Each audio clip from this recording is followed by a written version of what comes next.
आइए हम वचन में जाना चाहते हैं, प्रभु यीशु की आवाज वचन के द्वारा सुनना चाहते हैं और हमारे बाइबल को अपने हाथ में लें और हमारे विश्वास को हम कबूल करें, घोषित करें। ये परमेश्वर का वचन है, इसमें मेरा विश्वास है। ये परमेश्वर का वचन है, इसमें मेरा विश्वास। ये परमेश्वर का वचन है, इसमें मेरा विश्वास। आइए फिर से एक बार हम पढ़ते हैं यशाया 59 1 और 2। यशाया 59 पहले ने बीजी कलम।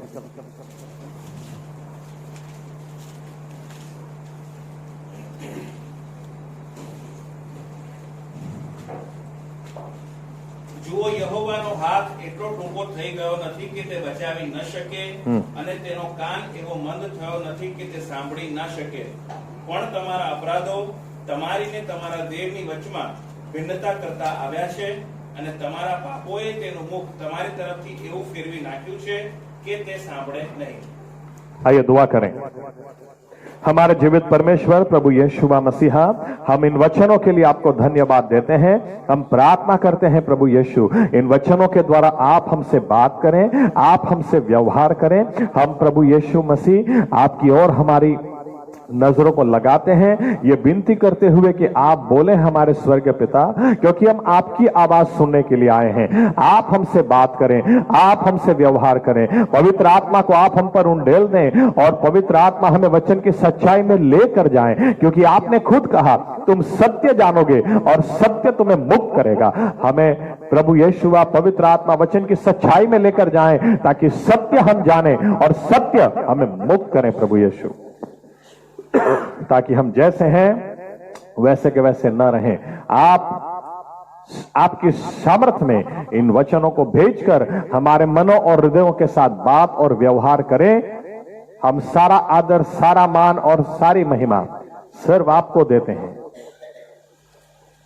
जो मांगा उससे बढ़कर आप करेंगे, ये विश्वास के साथ प्रभु यीशु मसीहा के नाम से हम प्रार्थना करते हैं। साथ में कहेंगे आमीन। धन्यवाद प्रभु यीशु। बैठ सकते हैं अपनी जगह।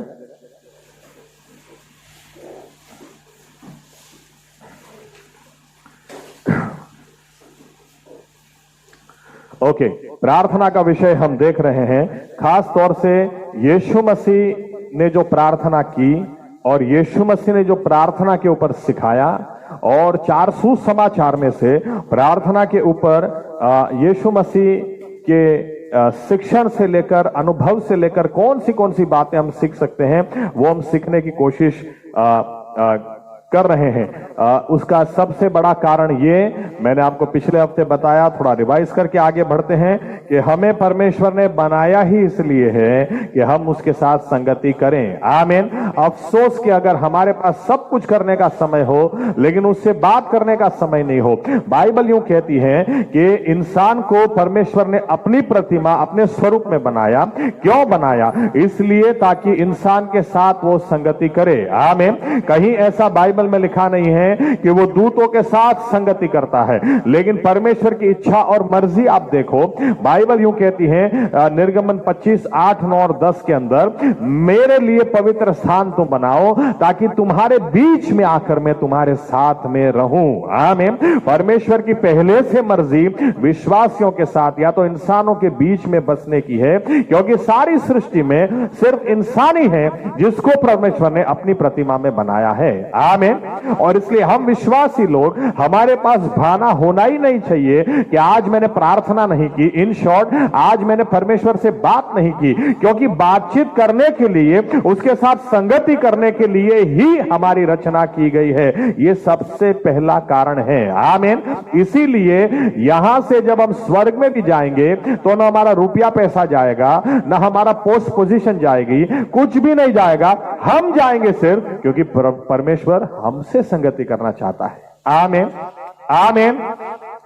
इसलिए इसका मतलब यह नहीं है कि हमको पैसा कमाना नहीं है, मेहनत करनी नहीं है, घर गाड़ी बंगले खड़े नहीं करने, सब करना है, लेकिन ये याद दिलाते हुए कि सबसे पहला विश्वासी होने के नाते मेरी जवाबदारी परमेश्वर के साथ संगति करने की है, क्योंकि उसके लिए ही तो बनाया, उसके लिए ही तो बचाया है। आमीन। आमीन। तो यीशु मसीह से ही क्यों सीखना? इसके लिए हमने 3 कारण देखे। सबसे पहला कारण कि यीशु मसीह वो शब्द है जो सदे हुए, यानी वही परमेश्वर जिसने सब कुछ बनाया, वो खुद इंसान के रूप में आया। उससे यानी परमेश्वर के उनके पास प्रार्थना का विषय उन्हीं का है, उन्होंने खड़ा किया, क्योंकि इंसान को उन्होंने संगति के लिए बनाया। आमीन। तो उनसे बेहतर शिक्षण कौन दे सकता है? उनसे बेहतर कौन हमको सिखा सकता है? आमीन। दूसरा हमने कारण देखा कि हिब्रू 5 और 7 में लिखा, उनकी हर प्रार्थना जवाब लेकर आती थी। आमीन। जो प्रार्थना करता ही नहीं है, जिसकी प्रार्थना जवाब लाती ही नहीं है, उससे हम कैसे सीख सकते हैं? आमीन। विश्वासी लोग यहां पर बहुत मूर्ख बनते हैं। पता नहीं, अपने बच्चों के लिए इनको दिमाग होता है, कई बार अपने आप के लिए नहीं होता है। बच्चों को सिखाते हैं, बेटा तू वो व्यक्ति के साथ में ज्यादा दोस्ती मत रख, वो 2 में फेल होता है, तू 4 में फेल होएगा। होशियार के साथ रख तो तू भी होशियार होगा। आमीन। हम अपने बच्चों को कई बार अच्छी सलाह देते हैं, लेकिन हमारे जीवन में अच्छी सलाह हम खुद नहीं चलते हैं। उदाहरण देता हूं, यहां पर यीशु मसीह से क्यों सीखना चाहते हैं? क्योंकि यीशु मसीह की प्रार्थना जवाब लाती थी। आमीन। और यहां पर विश्वासी लोगों को अगर यूं कहा जाए, अगर यूं प्रचार में बोला जाए कि देखो बपतिस्मा एक डूब का होता है। बपतिस्मा का मतलब ही है डूब। ओके, बैप्टिजो इसका मतलब ही होता है डूबना, डूबना। ओके, डुबाना। लेकिन जो सिर पर छिड़क के बपतिस्मा देते हैं वो रेंटिज्म है, उसके लिए ग्रीक शब्द है रेंटिज्म, बैप्टिज्म नहीं। लेकिन जब हमने ऐसा प्रचार किया, विश्वासी लोग क्या करेंगे पता है? विश्वासी लोगों के कान में बात आती है तो ये ऐसे पास्टर को पूछने के लिए जाते हैं जो खुद यही बपतिस्मा देता है। उसको जाकर पूछेंगे कि पास्टर साहब सही में बपतिस्मा डूब का होता है? अभी पास्टर तुमको किधर से बताएगा? जब वो खुद ये बपतिस्मा दे रहा है तो वो कैसे बताएगा? आमीन। आपको पता होना चाहिए, जो खुद डूबका बपतिस्मा देता उसको जाकर पूछो कि आप क्यों डूबका ही देते हैं, वही आपको बता सकता है। आमीन। 1987 या 88 की बात, मेथोडिस्ट चर्च हमारा मेंबरशिप उसमें था, और मम्मी ने उस वक्त, मेरी मम्मी को पता चला कि बपतिस्मा तो डूब का होता है, मुझे डूब का बपतिस्मा लेना है। और बड़ी हलचल मच गई मेथोडिस्ट चर्च में, क्योंकि हम लोग तो 4 पीढ़ी से मेथोडिस्ट के चर्च में। एनीवे, तो पास्टर साहब घर पे आए और मम्मी से कहा कि देखो बहन, हम अलायंस चर्च की टंकी भाड़े ले लेंगे और उसमें मैं आपको डूब का बपतिस्मा दूंगा, आप किसी और पास्टर के पास मत जाना।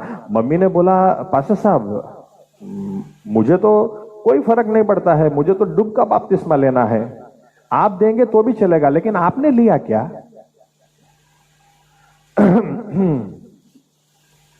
नहीं, मैंने लिया नहीं है, लेकिन मैं देता हूं। तो आप पहले लेके आना, फिर मुझे देने की बात करना। उस दिन के बाद मेथोडिस्ट का कोई पास्टर हमारे घर पे आया ही नहीं। आपको थोड़ा भी दिमाग अगर हो। और एक उदाहरण, पवित्र आत्मा का बपतिस्मा। अरे पवित्र आत्मा का बपतिस्मा जब किसी को मिलता है तो उसकी निशानी अन्य भाषा है। ये किसी पेंटिकोस्टल व्यक्ति को पूछो ना जाकर, जो मानता ही नहीं है उसको लोग जाके पूछते हैं। इवन पेंटिकोस्टल लोग उनको जाकर पूछते हैं और उनके वीडियो देखते हैं, अन्य भाषा नहीं बोलनी चाहिए, ये गड़बड़ी है। एक पास्टर यूट्यूब पर बोलता है जिब्रिश, बोलता है जिब्रिश। अब कभी मिलेगा तो उसको पता नहीं, ये मूर्ख है ये लोग, जिनको इतना भी समझ में नहीं आता है कि जो मानता ही नहीं उसको पूछने का, कि जो मानता उसको पूछने का। मैं मेरी बेटी से बोलूंगा, बेटा तो 10th स्टैंडर्ड में है, लेकिन मैं क्या बोलता हूं, मेरा बचपन का दोस्त है, इसने 10वीं में 5 ट्रायल निकाली है, 12th में 60 ट्रायल निकाली है, बेटा उसी के पास तो ट्यूशन करो, वो बहुत एक्सपीरियंस्ड है, तुझे उसी के पास पढ़ना पड़ेगा। कभी करते क्या हम? वो खुद बोलेगा तो भी मैं बोलूंगा, देख तू दोस्त है, दोस्ती अपनी जगह है, मेरी बेटी किसके हाथ के नीचे पड़ती, उसका क्वालिफिकेशन तो देखना पड़ेगा कि नहीं। आमीन। यहां पर विश्वासी लोगों को दिमाग ही नहीं है। अरे किसको पूछ रहे हो तुम? जो खुद नहीं मान रहा वो तुमको किधर से बताएगा? आमीन। यीशु मसीह से हम प्रार्थना सीखना चाहते हैं, प्रार्थना के बारे में सीखना चाहते हैं, क्योंकि ये खुद प्रार्थना करते थे और रिजल्ट्स लेते थे। आमीन। आंकड़ा जैसे हमको बोलता है, विद्वान लोग जैसे बताते हैं, यीशु मसीह सुबह 4 घंटा प्रार्थना करते थे, रात को 4 घंटा प्रार्थना करते थे, 8 घंटा ये प्रार्थना करते थे। 8 घंटा दिन में 24 घंटे में से 1/3 भाग 1/3 प्रार्थना में ही जाता था, और प्रार्थना करते थे तो जवाब लेकर आते थे। आमीन। इसीलिए हम इनसे सीखना चाहते हैं। तीसरा कारण मैंने आपको दिया था कि या तो रिजल्ट्स, तीसरा कारण जो था, चेलों ने खुद देखा था कि यीशु मसीह की प्रार्थना ये जवाब लाती। इनको ये समझ में नहीं आ रहा था कि वो अकेले में जाकर क्या प्रार्थना करता है, लेकिन इन्होंने ये जरूर देखा, ये प्रार्थना करता है इसके बाद पानी पे ये चलता है, ये प्रार्थना करता है इसके बाद कोढ़ी को भी ये चंगाई देता है, ये प्रार्थना करने जाता है तो वहां पर मूसा और एलिया भी उतर आते हैं, ये प्रार्थना करता है 40 दिन के उपवास किए तो वहां पर लिखा है कि दूत भी वहां पर प्रभु यीशु के साथ में थे। ये प्रार्थना करता तो दूत भी इसको बल देने के लिए उतर आते हैं। इनको एक बात पता चल रही थी, ये क्या प्रार्थना करते ये हमको नहीं पता, लेकिन प्रार्थना की वजह से ये प्रभु यीशु इतने सामर्थ्य से भरपूर हैं कि अंधे को भी अब आप देखो, हम और आप हो, कोई चिल्ला रहा है तो हम बजा के बोलेंगे क्या हो गया भाई, अंधा व्यक्ति है, मुझे देखना है, मुझे देखना। एक काम कर, तू 1000 रुपया रख भाई, अभी इससे ज्यादा कुछ नहीं कर सकता मैं, सॉरी। यीशु मसीह उसको जाकर बोलते, भारतीय मैं क्या करने का है, देखना है तो देख, आंखें खुल गई, लिखा है। चेले देखते थे ये क्या है, इनको समझ में आ रहा था कि यीशु मसीह की प्रार्थना ये सोर्स है या ये मूल है जिसकी वजह से ऐसे सब काम होते हैं। इसलिए इन्होंने पूरी जिंदगी यीशु मसीह को यूं नहीं पूछा कि हमको दुष्ट आत्मा निकालना सिखा, हमको मुर्दों को जिंदा करना सिखा, हमको बीमारों को चंगा करना सिखा। पूछा तो एक ही बात पूछी, हमको प्रार्थना करना सिखाओ। आमीन। क्योंकि आपकी जो सेवकाई है उसके पीछे का राज हमको पता चलता है, आपकी प्रार्थना है, हमें प्रार्थना करना सिखाओ। ये हमारी प्रार्थना होनी चाहिए, एज बिलीवर्स हमारी प्रार्थना होनी चाहिए, प्रभु यीशु हमें प्रार्थना करना सिखाओ। आमीन। आमीन। दिन कैसे भी क्यों ना हो, समय कैसे भी क्यों ना हो, लेकिन आप बाइबल का पहले पन्ने से आखिरी पन्ने तक एक बात पढ़ेंगे, जिन सेवकों को या जिन विश्वासियों को प्रार्थना करने आता था वो तो हमेशा उजियाला ही बने, उन्होंने हमेशा रास्ता निकाला। आमीन। फिर आगे लाल समंदर हो, पीछे मिस्र का सैन्य हो, या मरा हुआ सुनामी बाई का बेटा हो, जो प्रार्थनावादी थे, जिनको प्रार्थना करना आता था, उन्होंने रास्ता निकाला ही है। आमीन। आगे भी वही विश्वासी लोग रास्ता निकालने पाएंगे जो प्रार्थना करना जानते हैं, और यीशु मसीह से बेहतर हमारे लिए और कोई उदाहरण हो ही नहीं सकता, इसलिए उनसे हम सीखना चाहते हैं। आमीन। तो पहली बात लास्ट टाइम हमने जो सीखी, पहली बात वहीं से मैं शुरू करूं तो बेहतर रहेगा। जो आयत हमने पढ़ी, परमेश्वर खुद क्या बोलता है, क्योंकि प्रार्थना इतनी इंपॉर्टेंट है, क्योंकि हम प्रार्थना करते हैं ना तो हमें जवाब चाहिए, क्योंकि प्रार्थना का जवाब जब मिलता है तो विश्वास सही में बढ़ता है। और प्रार्थना आप करते रहो करते रहो करते रहो। आपको पता है कितना, उदाहरण के तौर पर ऐसा लिखा हुआ है कि 40 साल से एक व्यक्ति जो चला ही नहीं है, जिसको पता ही नहीं चलना क्या होता है कि उसके पैर खत्म है, उसको खाली भिखारी भीख मांगने के लिए लाकर खड़ा कर दिया जाता था। वहां पे सुंदर नाम का ब्यूटीफुल गेट, सुंदर नाम का जो दरवाजा था वहां पर लाकर रख दिया जाता था। ऐसा लिखा है कि ये व्यक्ति भीख मांगना ही जानता था। पतरस और यूहन्ना से इसने भीख मांगी, लेकिन पतरस और यूहन्ना ने क्या कहा, हमारे पास सोना चांदी नहीं है, हमारे पास जो है तुम्हें देते हैं, यीशु नाजरी के नाम से खड़ा हो जाओ। और बाइबल कहती है जब वो खड़ा हुआ, जब वो चंगा हुआ, तो पतरस और यूहन्ना चल रहे थे, ये आदमी चल नहीं रहा था। प्रेरितों के काम 3 और 4 अध्याय में लिखा है, ये नाचता था और कूदता था, क्योंकि 40 साल से जो चला ही नहीं है, अब उसको नए पैर मिले हैं। अब ये पहली बार 40 साल के बाद चल रहा है। कैसे इसको चुप आप बिठा सकते हैं, इसका एक्साइटमेंट आप कैसे दबा सकते हैं। बाइबल कहती है ये नाचता था, कूदता था और परमेश्वर की स्तुति करता था। आमीन। प्रार्थना का परिणाम ऐसा लाता है, विश्वासी व्यक्ति प्रार्थना करना सीखें। प्रार्थना करने में आप सीरियस रहेंगे या तो प्रार्थना करना सीखेंगे तो याद रखना, जब आपकी प्रार्थनाएं जब जवाब लाती हैं, आपका विश्वास वे बढ़ाती हैं, आपकी बैटरी चार्ज होती है। आमीन। परमेश्वर बोलता है मेरी साइड फिक्स है, मेरा हाथ आज भी छोटा नहीं हो गया कि मैं तुमको छुड़ा ना सकूं, मेरे कान आज भी बहरे नहीं हो गए कि मैं तुम्हारी दुआएं सुन ना सकूं। तुम अपने आप को सुधारो, तुम्हारे पाप मेरे और तुम्हारे बीच में दीवार बनाकर खड़े हैं। परमेश्वर बदलता नहीं, उसको बदलने की जरूरत भी नहीं। आमीन। हमें बदलने की जरूरत है और हम बदलेंगे तो हमारे परमेश्वर की ओर से प्रार्थना के जवाब आएंगे। आमीन। कुछ बातें आगे बढ़े उसके पहले सबसे पहली बात जो लास्ट टाइम हमने देखी, जब ये चेलों को जब यीशु मसीह ने सिखाना शुरू किया कि जब प्रार्थना करोगे तो इस तरह से कहोगे या इस तरह से करोगे, our father who art in heaven, वो आकाश माना हमारा बाप। सबसे पहले आप खत पहले नहीं लिखते हैं और फिर खत लिखने के बाद फिर सोचते चलो किसको भेजूं। ऐसा होता है क्या? जब खत लिखते तो लिखने से पहले व्यक्ति दिमाग में होता है, एड्रेस पहले से दिमाग में होता है। आमीन। कई बार एड्रेस ना भी हो तो चलो किसी से पूछ लूंगा, लेकिन व्यक्ति तो पहले दिमाग में होता है, उसको ध्यान में रखकर आप खत लिखते हैं। प्रार्थना करने से पहले यीशु मसीह ने सबसे पहली बात क्या सिखाई? परमेश्वर को ध्यान में रखो, उसका एड्रेस ध्यान में रखो जो आसमान में है। आमीन। चलो एक आयत फिर से पढ़ते हैं, हिब्रू 5 और 7, इब्रानी 5 और 7, हिब्रूज 5:7।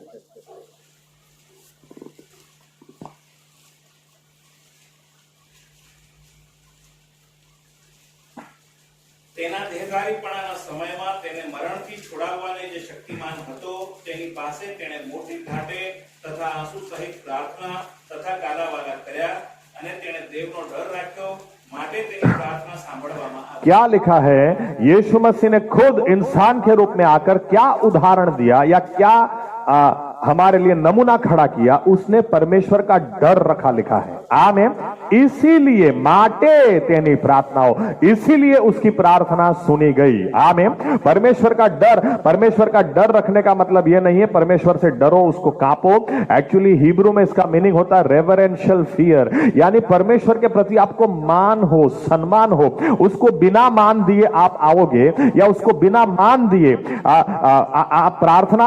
ओके, कई बार मुझे लगता है कि ऑफिस के अंदर अगर बॉस बैठा हो ना, ऑफिस के अंदर बॉस बैठा हो, बुखार क्यों ना आ रहा हो, सर दर्द क्यों ना हो रहा हो, लेकिन आदमी उसके सामने सीधा बैठता है।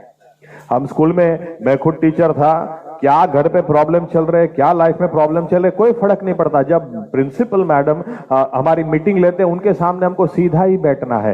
मुझे लगता है कई बार इतना सीधा तो परमेश्वर की हजूरी में लोग नहीं बैठते हैं, पर सामने वाले के लिए आपको मान सम्मान होगा ना, तो आप सीधा बैठोगे। मुझे ये समझ में नहीं आता जब स्तुति आराधना करते हैं, राजाओं का राजा, प्रभुओं का प्रभु, सामर्थ में सबसे महान, ऐसा दुनियावी व्यक्ति के सामने करोगे क्या? आपके अधिकारी के सामने करोगे?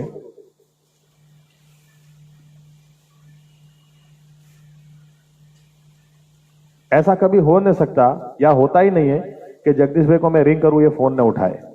लेकिन ये जब भी इनके बॉस के सामने बैठे होते हैं, तुरंत फोन कट करके मैसेज डालते हैं, 10 मिनट में करूं साहब। फिर बाहर आके बोलते हैं साहब बॉस नहीं सामने बैठे लो। और परमेश्वर के लिए कोई मान ही नहीं है। सबसे पहले आप देखो तो सही किसके सामने जा रहे हो। आमीन। जो राजाओं का राजा है, प्रभुओं का प्रभु है, शुद्ध और पवित्र ईश्वर है, जिसको उसकी महिमा में कोई निहार दे तो उसके बाद वो बच नहीं सकता, जिंदा नहीं रह सकता। जिसके सामने दूत दिन रात पुकारते हैं, पवित्र पवित्र पवित्र है सेनाओं का यहोवा।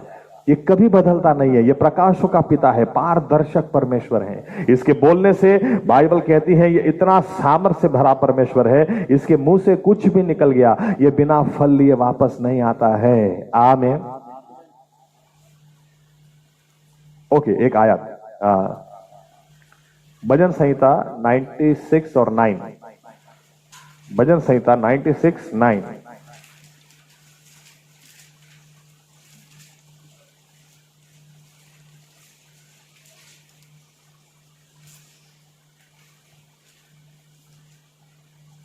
પવિત્રતાની સુંદરતાએ યહોવાને ભજો, આખી પૃથ્વી તેની આગળ કંપો. क्या लिखा है? उसकी आराधना कैसे करोगे? Worship Dai Lord Dai God in the beauty of his holiness. क्या लिखा है? उसकी पवित्रता की सुंदरता निहारते हुए उसकी आराधना करो. आमीन. यानी वो सही में कौन है, वो कैसा है, उसको ध्यान में रखकर उसकी आराधना करो. आमीन. आमीन. इसीलिए हम बोलते हैं कि आप चर्च में भी आओ तो आकर थोड़ी देर प्रार्थना करो, अपने आप को तैयार करो, ताकि आप ध्यान भटकना बंद हो जाए. कौन है कौन नहीं, कौन आया कौन गया, अरे मैं परमेश्वर की हजूरी में हूं. वो सभानता में आप आगे बढ़ोगे तो आशीष मिलेगी. आमीन. पहले प्रार्थना करने से पहले यीशु मसीह के बारे में लिखा, परमेश्वर का डर उसने रखा, परमेश्वर का मान उसने रखा, और इसीलिए उनकी प्रार्थना सुनी गई. आप परमेश्वर के पास से प्रार्थना का जवाब चाहते हैं, लेकिन चलो और एक उदाहरण. उसके लिए मान है नहीं तो कहां से मिलेगा? कई लोगों को मैं देखता हूं, ये लोग चर्च में ऐसे करके बैठेंगे, ऐसे करके बैठेंगे, कई लोग तो ऐसे करके बैठेंगे, कई लोग पैर लंबा करके आराम से बैठ जाते हैं. मुझे खाली एक प्रश्न का जवाब चाहिए, आपका दुनियावी बॉस होगा, उसके सामने बैठोगे क्या ऐसे? यानी उधर आपको पता है कि किसकी हजूरी में आप बैठे हैं, यहां पर आपको पता ही नहीं है किसकी हजूरी में बैठे. चलो जाके आते, संडे टाइम हो गया है, थोड़ा गीत बीत सुनेंगे, भाषण सुनेंगे, वापस आएंगे. फिर लोग प्रश्न करते हैं, मेरी प्रार्थना का जवाब आता ही नहीं है. अरे आप किसकी हजूरी में आते हैं? आप इधर हो, घर पे हो. याद रखना, प्रभु यीशु ने तो यूं कह दिया, दो विश्वासी भी इकट्ठा होंगे, मैं हूं वहां पर. आमीन. मैं यानी कौन हूं? मुझे इसलिए कई बार कुछ इंग्लिश गीत पसंद नहीं है, ये लोग कुछ भी बनाते हैं. जीसस इज माई फ्रेंड, कपाड़ एमनो, Jesus is my friend. JP साहब मेरे कंधे पे हाथ रखेंगे, सुन तो मैं भी रूंगा. हाँ बोलो. वो मेरे कंधे पे हाथ रखेंगे तो हाँ साहब बोलो. यस. नम्रता आएगी, अच्छा लगेगा. आमीन. यीशु मसीह ने कहा, तुम मेरे दोस्त हो, तो क्या हम भी? तू भी मेरा दोस्त है प्रभु. इसलिए कोई इज्जत ही नहीं है प्रभु यीशु के लिए, कोई मान ही नहीं है.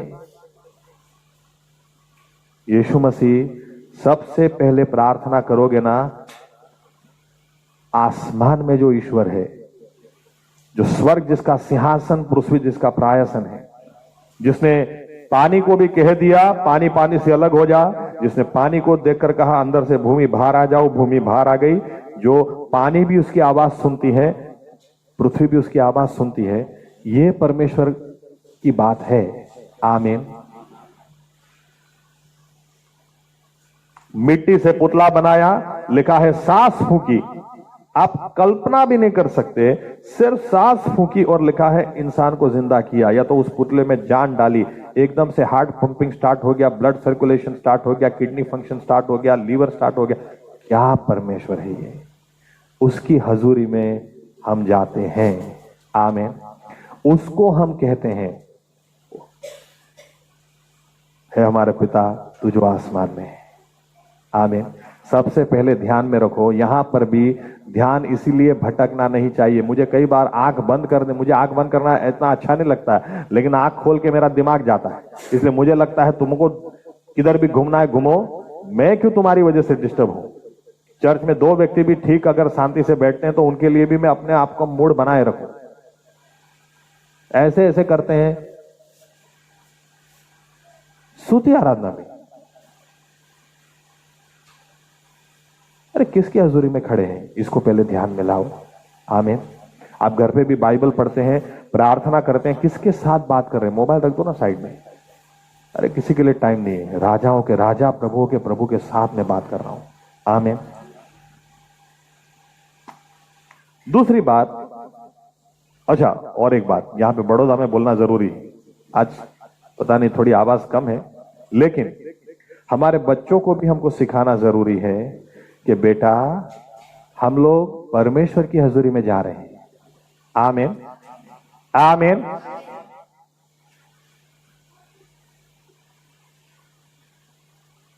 मुझे तो लगता है कई बार बच्चों को ऐसा होता होगा, संडे आ गया, चलो शाम को वेफर खाने को मिलेंगे, बिस्किट खाने को मिलेंगे, इधर बिस्किट और वेफर खाने के लिए मत लाओ, वो घर पे खिलाओ।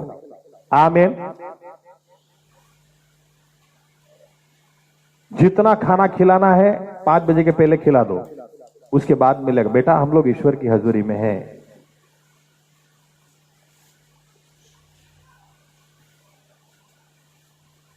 मुझे तो फिर ऐसा ही लगता है कि बच्चे लोग पीछे, सिलाए तू चॉकलेट, वेफर लाए।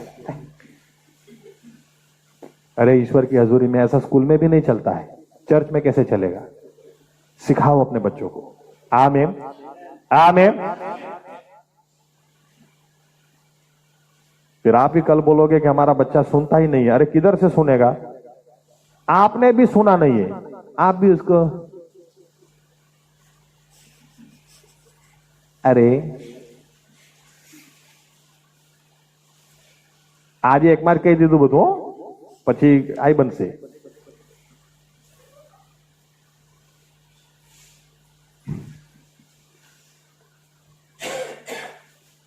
आज काश ऊपर के हॉल में बैठे होते तो मैं बताता, ऊपर के हॉल में बैठे होता ना तो मैं ऐसे बोलने वाला था,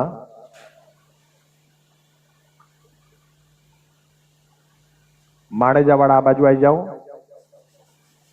अरे मकरपुरा वाला आ बाजू आई जाओ, एक आ बाजू, सबको अलग अलग, अपना निजामपुरा छाणी वाला आ बाजू आई जाओ, जोड़े જોઈએ જ नहीं। सिखाओ। आमीन। स्कूल में हम क्या बोलते हैं बच्चों को? क्या बोलते हैं? बेटा तू ये सब करने जाता है, क्यों किसी का शार्पनर ले आया, पेंसिल ले आया? उधर पढ़ने तुझे भेजा है, पढ़ने जाओ। आमीन। चर्च सर्विस में लाते बच्चों को सिखाओ, हम प्रभु यीशु को मिलने जा रहे हैं, उसकी आराधना करने जा रहे हैं, बिस्किट और वेफर खाने नहीं जा रहे हैं, चॉकलेट खाने नहीं जा रहे हैं। आमीन, आमीन। सिखाओ, और उसके पहले आप सीखो। दूसरी बात, अगर परमेश्वर का मान रखेंगे, और दूसरी बात ये ध्यान में रखेंगे, हम कोई फालतू लोग नहीं हैं, क्योंकि यीशु मसीह ने कहा जब भी प्रार्थना करने आओगे रिलेशनशिप के साथ में आओ। क्या कारण है? या तो कौन सा रिश्ता है जिसकी वजह से तुम आए? ये हमारे पिता, हमारे बाप, अवर फादर। यीशु मसीह ने बार बार जब भी प्रार्थना की तो हमेशा इस तरह से की, मेरे पिता, मेरे पिता। यानी पिता परमेश्वर को आप कहकर बुलाते हैं तो आप बताते हैं कि मैं तुम्हारा बेटा हूं, तुम्हारी बेटी हूं। आमीन, आमीन। अवर फादर, मेरे पिता, यानी रिलेशनशिप को लेकर आओ। आपका परमेश्वर के साथ बहुत अद्भुत रिश्ता है। आप कोई सामान्य लोग नहीं है जिन, ओके, एक आयत पढ़ते फटाफट, चलो। यूहन्ना 1 और 12, यूहन्ना 1 और 12।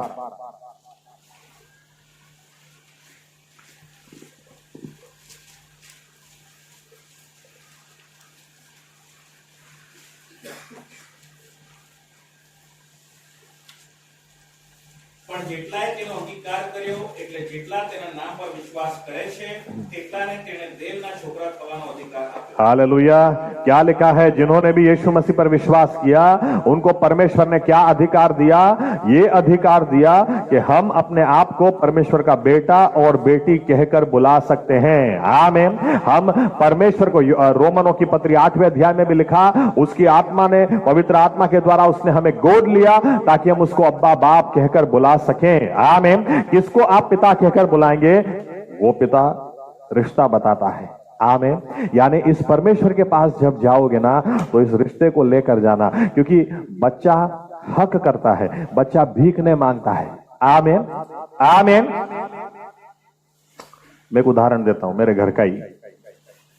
मैं कई बार मेरे बच्चों को चिढ़ाने के लिए ऐसा बोलता हूं, डेलिन सुन, वो 4 कोन में लाया हूं, 2 तुम्हारे लिए है, 2 मेरे लिए। जोवेन बोलेगी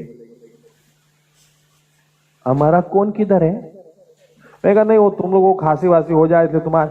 पप्पा मैं आपकी बेटी हूं, आपका फर्ज है मेरे लिए लाने के लिए, मैं तो खाऊंगी सीधा।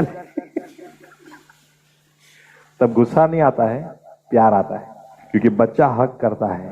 आमीन। परमेश्वर क्या, आपको पता है यहूदी समझ क्या है? यहूदी समझ ये नहीं आज की रोटी आज हमें देना, भीख मांग रहे हैं। यहूदी समझ ये है, तू हमारा पिता है, आज का रोटी आज तुझे देना ही पड़ेगा, देनी ही पड़ेगी। आमीन। हक के साथ रिलेशन हो तो आप हक के साथ बोल सकते हैं। आमीन। इसलिए प्रार्थना में हम जब भी प्रार्थना करें, हम याद रखें कि हम इस संसार का कचरा नहीं है, हम परमेश्वर के बेटे हैं, जिंदा परमेश्वर के बेटे और बेटियां हैं। आमीन। और आप और एक पॉइंट में जाते हैं आगे, चलिए उसके लिए पढ़ते हैं लूका उसका 11वां अध्याय। ओ आकाश मन हमारा बाप, उसके ऊपर आगे मैं नहीं बोलूंगा, नहीं तो हम चलते ही चले जाएंगे। लेकिन और एक विषय, लूका 11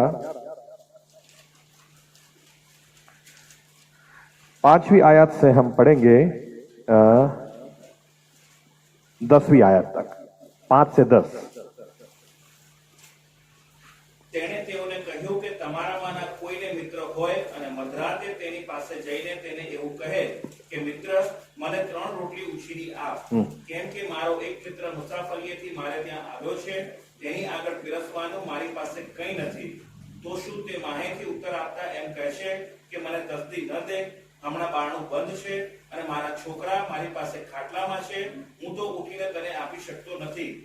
હું તમને કહું છું કે તે તેનો મિત્ર છે, તેને લીધે તે ઉઠીને તેને નહીં આપે, તો પણ તેના આગ્રહને લીધે તે ઉઠશે અને જોઈએ તેટલી રોટલી તેને આપશે. હું તમને કહું છું કે માગો તો તમને આપવામાં આવશે, શોધો તો તમને જળશે, ઠોકો તો તમારે સારું ઉગાડવામાં આવશે. કેમ કે જે કોઈ માગે છે તે પામે છે, જે શોધે છે તેને જડે છે, અને જે ઠોકે છે તેને સારું ઉગાડવામાં આવશે. ओके, आज एक विषय जो हम आगे बढ़ना चाहते हैं, आग्रह के साथ प्रार्थना करना सीखो। आमीन। आग्रह के साथ यीशु मसीह खुद क्या शिक्षण देते हैं या उदाहरण देते हैं। यीशु मसीह बोलते हैं, रात को पड़ोसी के घर में, एक दोस्त के घर में रिश्तेदार अचानक आ गए। अब वो जमाना ऐसा था कि आपको बिना खाना खाए वो लोग जाने नहीं देते। उस जमाने के अंदर, उस जमाने में ना स्विगी था ना जोमेटो था। स्विगी जोमेटो एक ही था कि बाजू वाले के पास से कुछ लेकर आओ। बाइबल बताती है रात बहुत देरी हो गई थी, लेकिन इस आदमी को दिल में था कि इनको मैं भूखा नहीं सुला सकता या भूखा वापस नहीं जाने दे सकता। इसीलिए लिखा है, पड़ोसी के घर पे गया, उसका दरवाजा खटखटाया, अंदर से आवाज आई तो ये बोलता है, मुझे 3 रोटी दे दो, मुझे थोड़ा सा खाना दे दो, क्योंकि मेरे घर पे रिश्तेदार आए हैं, दोस्त लोग आए हैं और उनको खिलाने के लिए कुछ भी नहीं है मेरे पास। तो यीशु मसीह बोलते हैं, ये दोस्त बोलता है, सॉरी यार, आज मैं तुझे नहीं दे पाऊंगा, क्योंकि मैं खुद लेटा हुआ हूं और मेरी बाहों में मेरे बच्चे सोए हुए हैं। अगर मैं उठा तो ये लोग उठ जाएंगे, इसलिए आई एम सॉरी, मैं तुझे इस वक्त कुछ नहीं दे पाऊंगा। लेकिन बाइबल बोलती है, ये दोस्त दरवाजा खटखटाना बंद करता ही नहीं है, बोलता नहीं तुझे देना ही पड़ेगा, तुझे उठना ही पड़ेगा। आखिर में लिखा है, दोस्त होने की वजह से नहीं या पड़ोसी होने की वजह से नहीं, लेकिन इस आदमी के आग्रह की वजह से ये आदमी उठकर उसको रोटियां देता है। आमीन। तो यीशु मसीह तुरंत फिर क्या बोलते हैं, इसीलिए मांगो तो मिलेगा, क्योंकि जो मांगता है उसे मिलता ही है। यानी यीशु मसीह क्या बोलना चाह रहे हैं, आग्रह के साथ प्रार्थना करना सीखो, आग्रह के साथ करना सीखो। एक शिक्षण जो अपनी तरह से या तो अपनी तरह से सही है, एक शिक्षण पेंटिकॉस्टल लोगों में काफी मैंने सुना है, क्या एक ही बार प्रार्थना करने की, उसके बाद धन्यवाद देने का। लेकिन यहां पे थोड़ी सी गड़बड़ी है, थोड़ा सुधार लेने की जरूरत है। क्या आप जब एक ही बार प्रार्थना करते हैं तो आपको पता है क्या कि तीर निशाने पे लगा है। आपको जब दिल में पता चल जाए कि तीर निशाने लग गया है, उसके बाद आप धन्यवाद देना शुरू करो।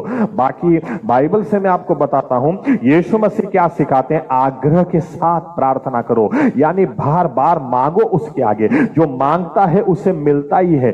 और एक उदाहरण यीशु मसीह ने दिया, लूक 18 और 1 पढ़े, लूक 18 और 1।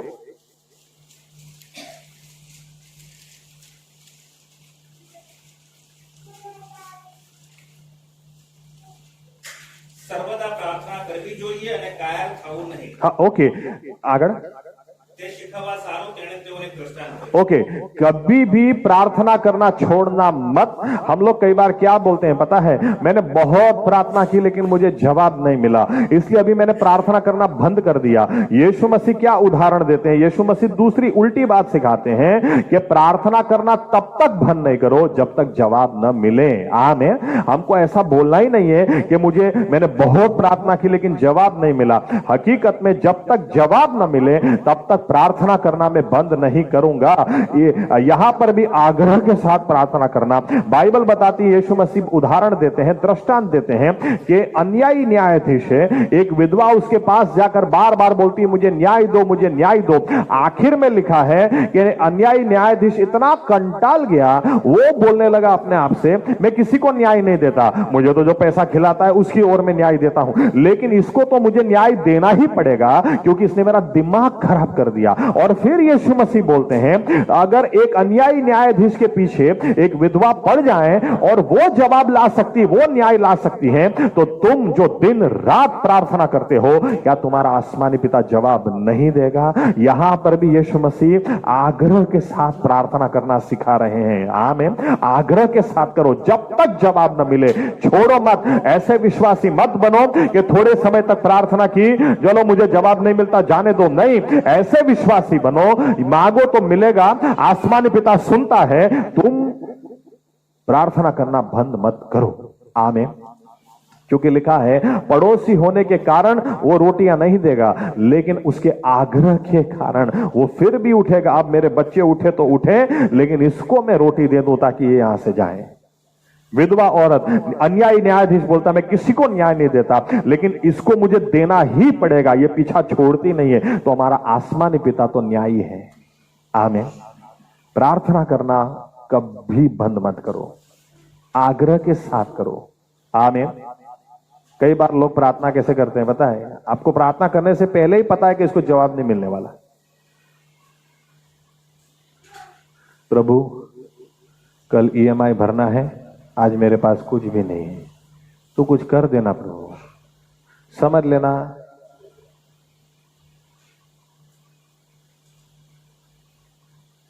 क्या शब्द में इस्तेमाल करूं, ऐसे लोगों को कभी जवाब मिलने वाला नहीं. इन शॉर्ट, यीशु मसीह किस तरह से करते थे लिखा है, ऊंची आवाज से, आंसू के साथ, काला वाला એવું લખ્યું है, और परमेश्वर का डर उसने रखा, इसीलिए उसकी प्रार्थना जवाब लाती थी. आमीन. आमीन. आग्रह जब आप करते ना, इर्मिया को भी आप पढ़ें, इर्मिया भी क्या बोलता है,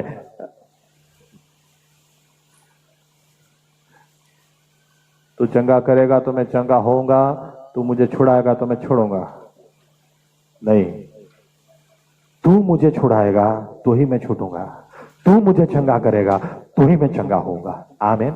आग्रह के साथ, इमोशंस के साथ आप प्रार्थना करना सीखो. आमीन. और छोड़ो मत जब तक जवाब ना मिले, छोड़ो मत. ये प्रार्थना प्रभु यीशु सिखाते हैं. सिचुएशन आपको आपके खिलाफ की हो, परिस्थितियां आपके खिलाफ की हो, लेकिन आप प्रार्थना करना बंद मत करो. आमीन. यीशु मसीह ने खुद दो उदाहरण में यीशु मसीह के देता हूं जहां उन्होंने बार बार प्रार्थना किया, तो एक बार से ज्यादा प्रार्थना की. एक उदाहरण हम जानते हैं, बाइबल कहती है जब गेत्सेमनी बाड़ी के अंदर वो प्रार्थना करने के लिए गए, उन्होंने पहली बार कहा, अपने चेलों को कहा यहां पर तुम रुको, मैं आता हूं. वो थोड़े से आगे गए, उन्होंने प्रार्थना की, मेरे पिता अगर हो सके तो इस प्याले को दूर हटा, लेकिन मेरी नहीं आपकी मर्जी पूरी हो. बाइबल कहती है अराउंड 1 घंटा उन्होंने प्रार्थना की. वापस आए, वापस आकर चेलों को नींद में देखा तो उनको डांटा, वापस गए, वापस उन्होंने यही प्रार्थना की, मेरे पिता अगर हो सके तो इस प्याले को दूर हटा, लेकिन मेरी नहीं आपकी मर्जी पूरी हो.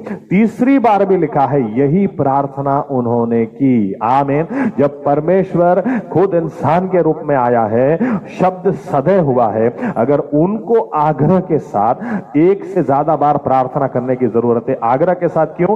बाइबल आप अच्छी तरह से पढ़े, लूका 22 उसमें लिखा है जब वे प्रार्थना कर रहे थे, he was in anguish. Okay, आग्रह के साथ प्रार्थना कर रहे थे. लिखा है उनका पसीना भी खून की बूंदों के समान बाहर आ रहा था. आमीन. 3 बार उन्होंने प्रार्थना की. तीसरी बार बात खत्म हो गई. चलो अब आगे बढ़ते हैं. तीसरी बार लिखा है दूत ने आकर परमेश्वर ने जवाब भेजा और उनको बलवान किया आग्रह के साथ। अगर यीशु मसीह को एक से ज्यादा बार प्रार्थना करने की जरूरत पड़ी, और एक उदाहरण देता हूं, मरकुस 8 पढ़ते हैं, चलो फटाफट पढ़ते हैं। मरकुस 8 22 से 25। मरकुस 8 22 से 25।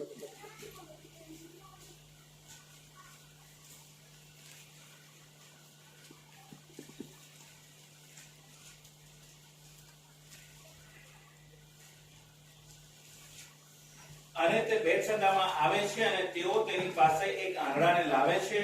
તે તેને અડકવા સારું તેઓ તેને વિનંતી કરે છે અને આંધળાનો હાથ પકડીને તે તેને ગામમાંથી બહાર લઈ ગયો ને તેની આંખોમાં થૂકીને તેના પર હાથ મૂકીને તેને પૂછ્યું કે તું કંઈ જુએ છે? અને ઊંચું જોઈને તેણે કહ્યું કે હું માણસોને દેખું છું, કેમ કે તેઓને ઝાડોના જેવા ચાલતા દેખું છું. ત્યારે તેણે ફરી તેની આંખો પર હાથ મૂક્યા અને તેણે તાકીને જોયું ને તે સાજો થયો ने सगळं स्पष्ट रीते दिखा. ओके, अब यहां पर देखिए क्या लिखा है। एक बार यीशु मसीह ने इस अंधे के लिए प्रार्थना की और लिखा है सब पोर्ट्रेट इफेक्ट हो गई। मोबाइल में पोर्ट्रेट इफेक्ट आती है ना, एक व्यक्ति दिखाई देता है पीछे ब्लर, इसको पूरा ही ब्लर दिखाई दे रहा था। आदमी पेड़ के समान दिखाई देते बोलता है। यीशु मसीह ने दोबारा प्रार्थना की। आसमान से परमेश्वर खुद इंसान के रूप में आया है। उन्होंने भी 2 बार प्रार्थना की, उसके बाद यह आदमी ठीक हुआ है। आमीन आमीन। अगर हमें 50 बार प्रार्थना करनी पड़े तो क्या हर्ज है?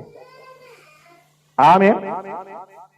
लेकिन इतना तय कर लें, जब तक जवाब नहीं मिलेगा हम पीछा नहीं छोड़ेंगे। आमीन। ये स्वभाव चाहिए विश्वासी लोग। चलो और एक उदाहरण देता हूं, ये बहुत पुराना उदाहरण है लेकिन मुझे पसंद है ये देना।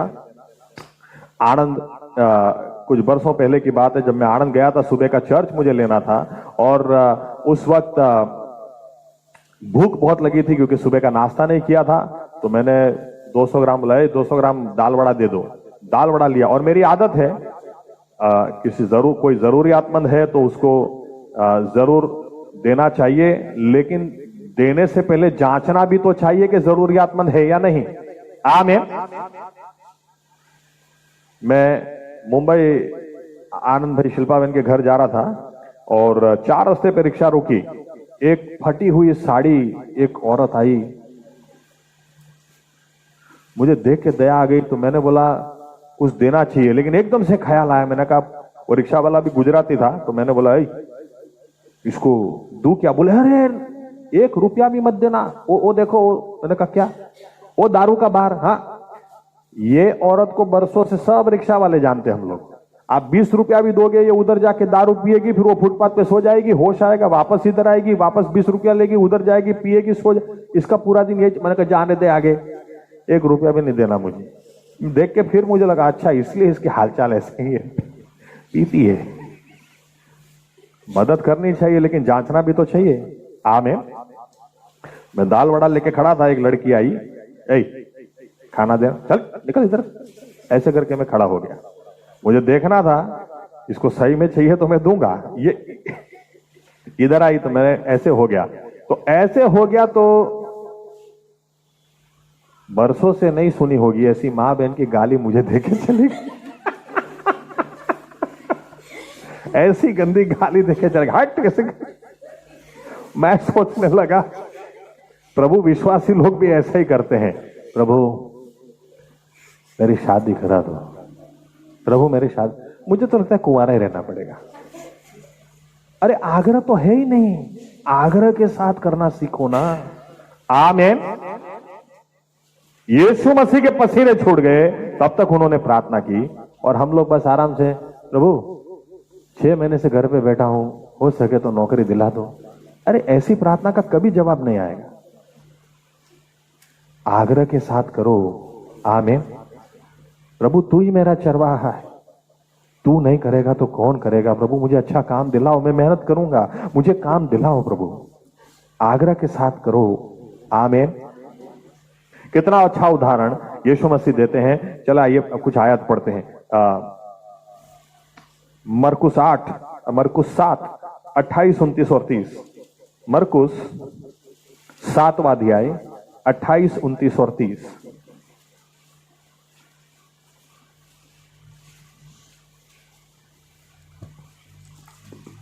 પણ તેણે તેને ઉત્તર આપ્યો કે હા પ્રભુ, કૂતરા પણ જે બે સ્થળે છોકરાના કકડામાંથી ખાય છે. અને તેણે તેને કહ્યું કે આ વાતને લીધે જા, તારી દીકરીમાંથી ભૂત નીકળ્યું છે. आगे। અને તેણે પોતાને ઘેર આવીને જોયું તો છોકરી ખાટલા પર સૂતેલી છે અને તેનામાંથી ભૂત નીકળ્યું છે. ओके, आगे बढ़े उसके पहले ये भूत क्या होता है? कई सारे लोग जानते ही नहीं है। इनको लगता है ये मरने के बाद आदमी का भूत भटकता है। अरे आदमी जो जिंदा जिंदा ही भूत है, वो मरने के बाद क्या भटकेगा? ये भूत जो भटकते हैं ये आदमी का भूत नहीं है। मुझे एक बहन बोल रही थी, पास्टर साहब वो छोटा बच्चा मर गया ना, तो उसका भूत उसमें घुस के उसको बहुत परेशान किया। अब ये कौन सी स्टोरी है जो हॉरर पिक्चरों में दिखाते हैं? अबला नबड़ी, मतलब ऐसी नारी है, इसको कोई भी परेशान कर सकता है, लेकिन इसको मार दो, इसके बाद पावर आता है, भूत बन के आती है, फिर खानदान के खानदान को परेशान कर सकती। जिंदा थी तब इसको कोई भी परेशान कर सकता था। अरे आदमी मरने के बाद भूत नहीं बनता है। पढ़ो जल्दी, हिब्रू 9:27, इब्रानी 9 और 27।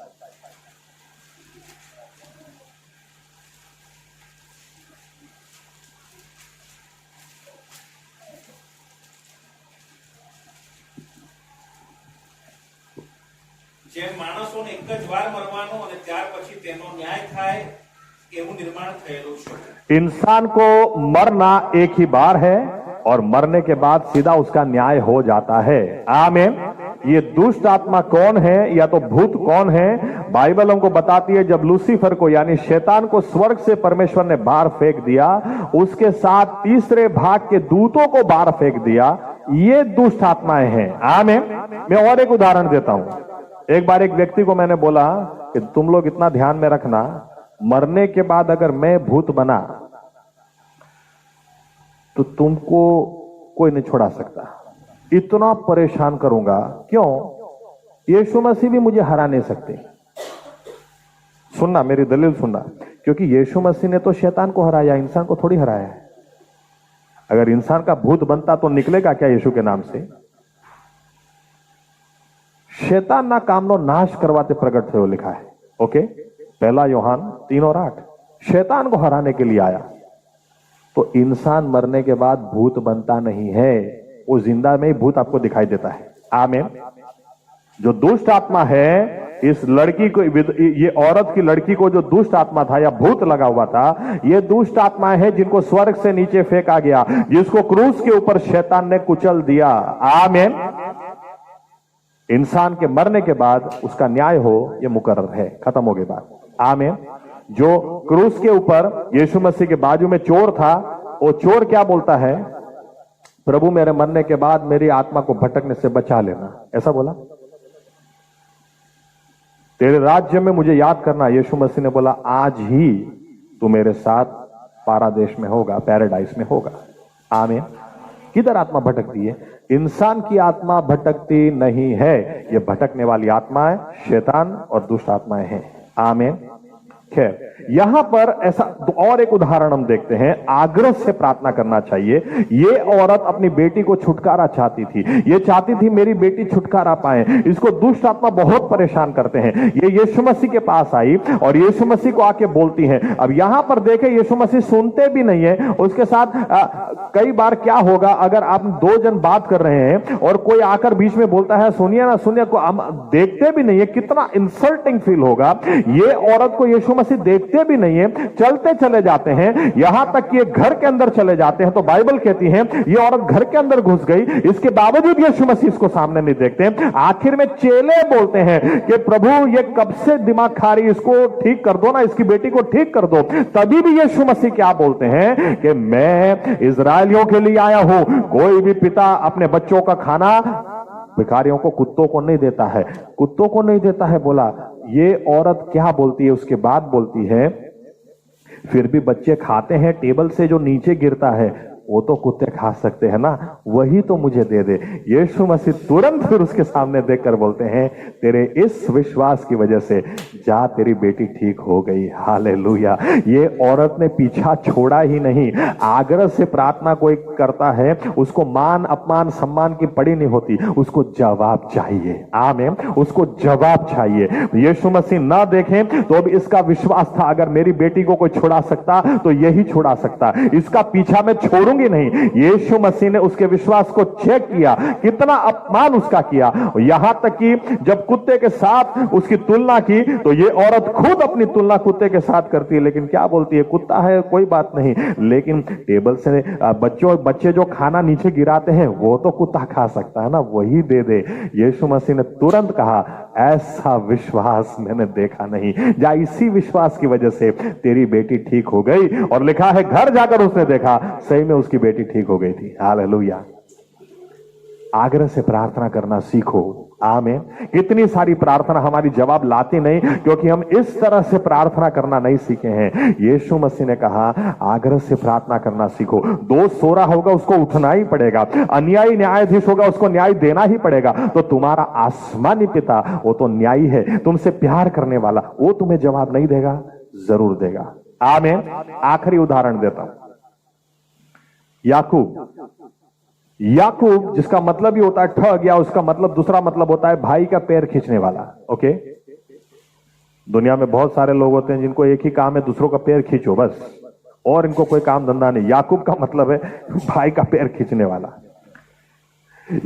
उत्पत्ति 32 घर जाके पढ़ लेना, आप आयत में नहीं देता हूं, आयत दे देता हूं, घर जाके पढ़ना, 28वीं आयत खास तौर से। बाइबल कहती है यहां पर एक दूत के साथ इसने मल्ल युद्ध शुरू किया।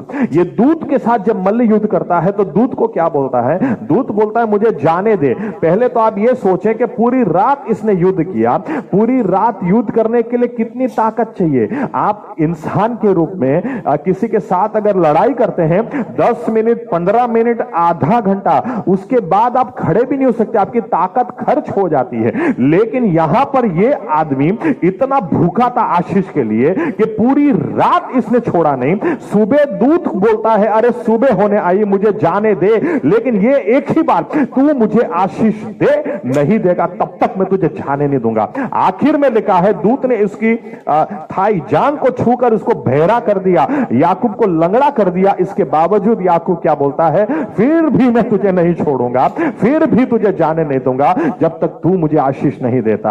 आखिर में दूत ने कहा तेरा नाम क्या है, याकूब, आज से तो इज़राइल कहलाया जाएगा। इज़राइली लोग या इज़राइल देश ऐसे ही नहीं पैदा हो गया, ये नाम ऐसे ही नहीं आया है। पूरी रात याकूब की आग्रह से की हुई, एक जिद से की हुई प्रार्थना की वजह से याकूब से इज़राइल नाम हुआ, और उस नाम से इज़राइली लोग जाने जाते हैं। वो नाम जब भी हम बोलते हैं, हमको जब इज़राइल का परमेश्वर, इज़राइली लोग, हम इज़राइल शब्द इस्तेमाल करते हैं, तुरंत हमारे दिमाग में यह बात आनी चाहिए, एक ठग आदमी, भाई का पैर खींचने वाला आदमी, बाप को उल्लू बनाने वाला आदमी, मामा को भी नहीं छोड़ने वाला आदमी, अगर एक रात भी परमेश्वर के पीछे पड़ जाना आग्रह के साथ, वो भी इज़राइल हो सकता है।